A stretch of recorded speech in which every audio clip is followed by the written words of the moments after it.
An undisciplined nafs is the reason why you keep procrastinating. It's the reason why you keep going back to the bad habits. You can't quit them because your nafs is so weak. You're unable to resist any form of temptation, especially when shaitan feeds into it. So I'm going to show you how you can take control of your nafs and how to stop shaitan from influencing it. Because if you don't control your nafs, shaitan's going to control it for you. So here we have this house. This represents your nafs. And he's going to keep trying to do every single thing that he can to get in, to take control. ثم لآتينهم من بين أيديهم ومن خلفهم وعن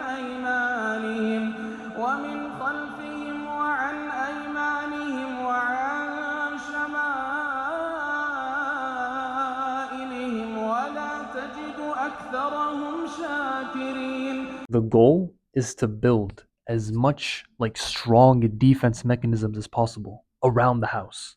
Like from the same way Shaitan is trying to attack you from every angle possible. We need to build as many defense mechanisms as possible around the house. So the first thing Shaitan will do, he's going to come knock on this door. You don't answer. It's locked. You're good. He's going to go to the window. He's going to peek through like an absolute creep. But you have a curtain up, so we're good. And then he's going to go to the back. He's going to go onto the back door. Also locked. Like, dang it, this guy. So now he's going to go through the chimney. This man has the audacity to go on top of your house and into the chimney, but it's also blocked. So then he comes to the front yard and he realizes he can dig a hole, like a beaver, like a freaking animal. You can dig a hole and go from the outside of your house to go to the inside, but it's blocked. So he steps away. He goes away for a few hours to strategize.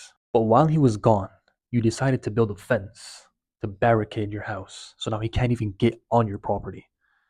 So what this little loser does, is that he literally grabs rocks and starts throwing rocks at your house from the outside, from outside of the fence. He's trying to break your window. He's trying to damage your property. Guy doesn't care. All his goal is to ruin this. Now remember, anything that you do to protect your house in any way is the equivalent of you having a stronger nafs, is the equivalent of you protecting yourself from shaitan. And I'll get to how you can do that in a second. So then what he tries, because he knows he can't get into this house, he's going to try to get into your mind. So this guy is going to send you mail. He knows he can't get in. He's going to try to get you to come out. And if you can read a message that he has for you, that's how he can infiltrate your mind. Mind you, this guy has tried so many things already, but has failed. He's tried to climb the fence, tried to break your window, tried to knock on the door, tried to go through the chimney, tried to dig a hole to go from the outside to go under your house. So then he decides, you know what? I need to go all in. This guy sends someone else instead of him. He sends a woman, a 10 out of 10 attractive woman, at your doorstep, knocking on your door. And you open the door. Mistake number one. And you get so emotionally caught up with this woman, which is the biggest temptation for a man. And she ends up going inside your house. You let her in. That woman is literally shaitan, bro. Now, this woman leaves, but something else also leaves. Every time that you commit a sin, your defenses weaken.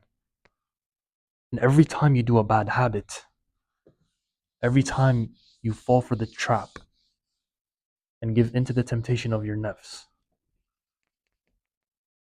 you weaken your defenses. Anything hyper-stimulating, gluttony, which is actually a sin, or if you fall for lust, okay, you make your nafs much more vulnerable. It makes shaitan, it makes it much more easier for him to get inside, somehow, some way. Let's say, for instance, that you're doing a sin. While you're doing it, that's the equivalent of you literally opening the door for shaitan, like welcoming him inside. That's the equivalent of him kicking you out of your house. He now has full control of this house. This house is his. He literally just took control over your nafs. So then what can we do to like build that fence, to protect our house, to protect our nafs as much as possible, to deflect and protect our nafs from shaitan's influence? Right now, you are kind of like in this cycle as a procrastinator. Right now, you're in this cycle of you don't have that much defense up. To be fair, I don't mean to insult you. You probably feel like you're also doing bare minimum. And that's just the truth. And if you feel like you're stuck and you can't improve and you're not having any control over your nefs because you don't have any defenses up right now. Building defense mechanisms is the equivalent of you taking specific action that strengthens you, your mind, body, and nefs, and weakens the shaitan. So we need to have like a camera from like every angle. We need that ring doorbell. We need to put another lock on the door, 3 locks even upgrade the door if we need to. This window, take it out actually. Don't even have a window, so he can't even peek through. Nothing. The more defense mechanisms that we build, the harder it is for Shaitan to damage us. And one of the strongest defense mechanisms that you can have to protect your nafs is fasting. Fasting humiliates and weakens the Shaitan. Ibn al-Qayyim's quote. That's one of the strongest defense mechanisms that I've personally experienced. You feel more in control of your nafs, more energy, more focus, more mindfulness. Everything becomes heightened and shaitan becomes weakened. Fasting is literally a 10 in 1 habit. Why are you not doing it yet? Another strong defense mechanism that we can build to protect our nafs is to literally just say A'udhu billahi minash shaitanir rajim. Like one sentence. You're seeking help from Allah, the one who literally owns shaitan. وإما ينزغنك من الشيطان نزغ فاستعذ بالله إنه سميع عليم إن الذين اتقوا إذا مسهم طائف من الشيطان تذكروا فإذا هم مبصرون. The moment you say that, he's gone. Allah takes him away. Like literally. Until he comes back. And you just say it again.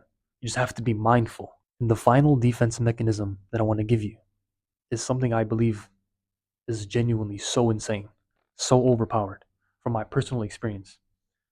I believe that if you truly understand this concept, like this is all you need. This defense mechanism literally makes shaitan run away from you. At first, he was trying to attempt to scare you, to get in, to take control. But with this defense mechanism, you literally become the type of Muslim that scares him, where he runs away from you. And it's to use logic to override your emotions. Allah subhanahu wa ta'ala created me and you as men, and He gave us this secret superpower to literally use our mental capacity and intellect to fight our nafs. One huge tool Allah gave us is to use our own mind, to use logic, to beat the temptations of our nafs. And when you find yourself weak and powerless and can't resist any temptations from your nafs, it's because you aren't being logical enough.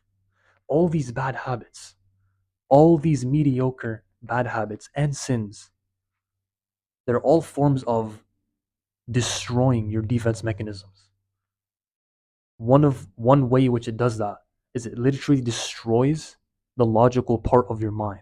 And if the logical part of your mind is weakened, which you can fix if you literally just stay away from bad habits and sins for a while, if the logical part of your mind is weakened, the emotional part of your mind is amplified. For the longest time, I never knew how important mental health is, especially when it comes to deen. What does Islam say about mental health?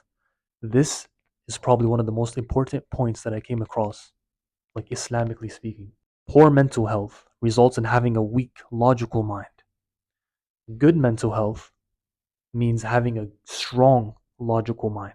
And this is why I'm saying that actually focusing on mental health can be a form of ibadah, can be a form of worship. Because when you have good mental health, you can strengthen the logical part of your mind. An example of how you can use logic to beat your nafs is anytime you feel a temptation. Let's say you feel tempted to look at a girl.